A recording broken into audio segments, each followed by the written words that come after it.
जब दिल्ली विधानसभा में मुद्दा उठा कि मणिपुर के मामले पर चर्चा करनी है तो हालात कुछ ऐसे बने कि दिल्ली में जो बीजेपी के विधायक हैं उनको मार्शल आउट करना पड़ा। मेरे साथ में आम आदमी पार्टी के विधायक संजीव झा हैं। संजीव जी, ऐसी स्थिति क्यों बनी?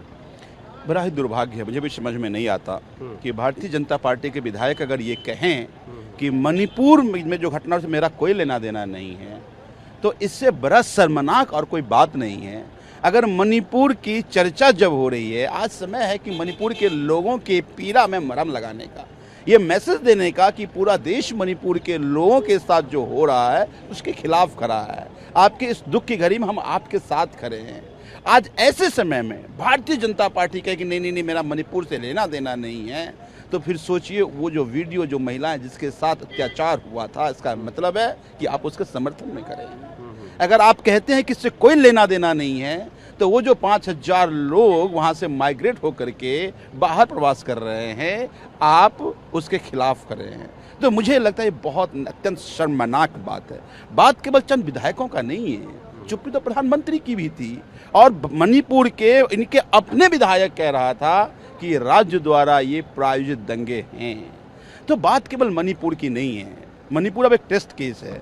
मणिपुर में दो जनजातियों के बीच में आप हेट्रेड फैला करके लड़ा रहे हैं, और लोग ये कह रहे हैं कि ये इसके बीच में सरकार दलाली कर रही है वहाँ के मिनरल्स का। इनके अपने लोग पकड़े गए हैं जो ड्रग्स का कारोबार कर रहा था, तो ड्रग्स कंट्रोल करने की कोशिश की जा रही है, और इसके आड़ में जो सरकार के ये पोल खुल न जाए तो दंगा कराए जा रहे हैं। मुझे लगता है अगर सरकार इस तरह से अब सत्ता में काबिज होना चाहती है तो फिर देश कैसे बचेगा। क्योंकि मणिपुर के साथ साथ आज देखिए नूह में क्या हुआ। आज जहां कहीं भी जाइए, दो कम्युनिटी के बीच में लड़ा करके आप सत्ता की रोटी सेकना चाहते हो, तो फिर इसका मतलब है कि इस देश को आप सीरिया, अफगानिस्तान, पाकिस्तान बनाना चाहते हो, जो देश बर्दाश्त नहीं करेगा। संजीव जी, मैंने जो बीजेपी विधायकों से बात की, उन्होंने कहा हमें मणिपुर से गुरेज नहीं है, लेकिन संसद में चर्चा हो चुकी है। तो दिल्ली विधानसभा में कुछ मुद्दे उन्होंने उठाए, 10-12 नोटिस दिए हैं, कुछ उन्होंने कथित घोटालों के आरोप भी लगाए, उस पर चर्चा वो चाहते थे। मैं दोनों बात कहता हूँ। आज मणिपुर मैं पहले बताया, मणिपुर के लोगों को मैसेज देने का समय है, एक बात। लेकिन जो मणिपुर में वो कहीं भी हो सकता है, तो चर्चा इसलिए होनी चाहिए कि कल वो दिल्ली में करा सकते हैं। अभी वो हरियाणा नूह में करा रहे हैं कि आप दो कम्युनिटी को लड़ा रहे हैं और उसके बाद आप राजनीतिक रोटी सेक रहे हैं। तो मुझे लगता है देश को सावधान होने की जरूरत है ऐसे तत्वों से जो हमेशा कम्युनिटी को भड़काकर दंगे के आग में झकेल रहे हैं, जो देश को जलाना चाहते हैं। एक दूसरी बात। तीसरी बात, बाकी मुद्दों पे भी चर्चा हुई है, अच्छे से चर्चा हुई है, उसमें भी आप हल्ला कर रहे थे, उस चर्चा में भी आप ठीक से भाग नहीं ले पा रहे थे। आज मैंने ही एक मोशन ला करके हमें विजेंद्र गुप्ता के खिलाफ उनको अब मानना कि हम मोशन लेकर आए थे, हालांकि अध्यक्ष जी ने उसको स्वीकार नहीं किया था कि उन्होंने गलत तथ्य पेश किए। और ना केवल आज जो टेबल की गई है रिपोर्ट, जिस अधिकारी के कारण अगर दिल्ली के लोगों का इलाज नहीं हो पाए, अगर आप अस्पताल में दवा ना पहुंच पाए, ऐसे अधिकारियों की अगर आप वकालत करते हैं, तो मुझे लगता है कि दिल्ली की जनता से गद्दारी कर रहे हैं और अधिकारी की दलाली कर रहे हैं आप। तो मुझे इसीलिए हमने कहा कि कमेटी, ये जो प्रिविलेज कमेटी की जो रिपोर्ट है, इसको तोड़ मोड़ करके अगर पेश कर रहे हैं तो अगर प्रिविलेज का मसला बनता है।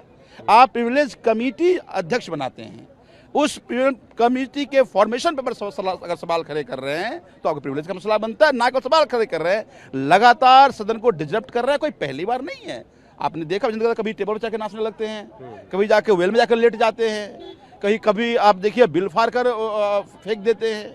तो मुझे लगता है इनका कंडक्ट ठीक नहीं है। इसलिए हमने कहा था कि अगर सदन में रहेंगे तो सदन ठीक से चल नहीं पाएगा, इनका कंडक्ट ठीक नहीं है। इसीलिए हमने नोटिस दिया था 273 में कि इनको सदन से बाहर किया जाए और प्रिविलेज में मसला को भेजा जाए। मेरा आखिरी सवाल, जब मार्शल आउट कर दिया गया इनको, तो तमाम जो 8 विधायक हैं वो मुख्यमंत्री के दफ्तर के बाहर काली टी शर्ट, काला हैट जो है लगा कर प्रदर्शन किया, और टी शर्ट पे तमाम 8-10 घोटालों की बात उन्होंने की। इसको आप कैसे देखते हैं? मैं कहता हूँ भारतीय जनता पार्टी की केंद्र में सरकार है, पर आज भी वो अपने आप को विपक्ष में ही मान रही है। हालांकि मैं देश की जनता को कहना चाहता हूँ कि वो विपक्ष में रहे। मैं इसलिए कह रहा हूँ कि घोटाले की जांच इनकी एजेंसी है ना, कर रहे हैं ना, ईडी, सीबीआई। हमारे दो मंत्री को भेज दिया, एक अटर्नी नहीं मिला तुमको, तो तुम क्यों कहते हो आरोप? तुम जांच करा लो भैया, तुम्हारे पास नहीं होता, चर्चा नहीं होती। नहीं, देखिए दो चीजें हैं। अगर ये एक्सटेंशन ऑफ हाउस है तो क्वेश्चन आवर नहीं होगा। अब अगला सेशन जब होगा, अगला सेशन फुल फेस से बुलाया जाएगा, क्वेश्चन आवर भी होगा। लेकिन आपको 280 में आपको अपने सवाल उठाने के अधिकार है, उठा भी रहे हैं आप। तो मसला आपको दिल्ली से लेना देना नहीं है। ये आज देखिए अधिकारी की मनमौजी बढ़ गई है और सब दलाली कर रहे हैं अधिकारी का। तो अगर अधिकारी को आपने सवाल खड़े कर दिए तो इनको मिर्ची लग जाती है।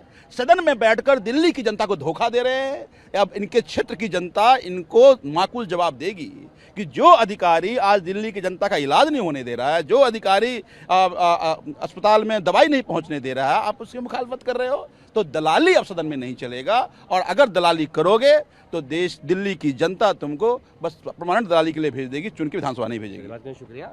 तो मणिपुर के मामले पे दिल्ली विधानसभा राजनीतिक अखाड़ा बन गई, जहां पर जो बीजेपी के विधायक हैं उनको मार्शल आउट किया गया। तो दिल्ली के मुख्यमंत्री अरविंद केजरीवाल ने जब सदन को संबोधित किया तो जमकर केंद्र सरकार और प्रधानमंत्री पर बरसे। अपने वीडियो के साथ जितेंद्र भाड़ी, टीवी भारतवर्ष, दिल्ली।